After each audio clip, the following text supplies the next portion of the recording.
ఇప్పుడైన తర్వాత గణేష్ ఉత్సవంపై దాడి పరిస్థితి తీవ్ర ఉద్రిక్తం. వివరాలు వీడియోలో తెలుసుకుందాం. వీడియో పూర్తిగా చూడండి. అప్పుడే చెప్పే కంప్లీట్ ఇన్ఫర్మేషన్ అయితే అర్థమవుతుంది. అలాగే ఇంకా ఎవరైనా మన ఛానల్ సబ్స్క్రైబ్ చేసుకోకపోతే వెంటనే సబ్స్క్రైబ్ చేసుకోండి. ప్రభుత్వం నుంచి వచ్చే ముఖ్యమైన అప్డేట్స్ అన్ని మిస్ కాకుండా మీరు ముందుగానే తెలుసుకోవచ్చు. అలాగే వీడియోని లైక్ చేసినట్లయితే మరింత మందికి సమాచారం చేరుతుంది. ఇంక వివరాల్లోకి వెళ్ళిపోదాం.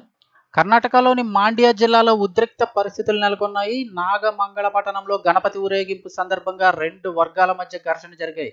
పోలీసులు తెలిపిన వివరాల ప్రకారం దరికొప్పల్ గ్రామానికి చెందిన పలువురు వ్యక్తులు వినాయకుడి నిమజ్జనం కోసం ఊరేగింపుగా తీసుకెళ్తున్నారు.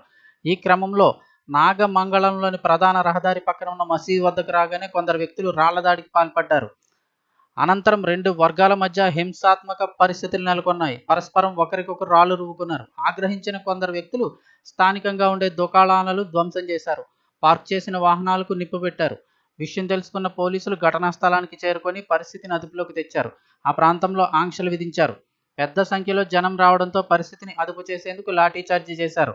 అలాగే 20 మందిని అదుపులోకి తీసుకున్నారు. ఈ ఘటనలో 15 మంది పోలీసులకు సైతం గాయాలైనట్లు తెలుస్తోంది.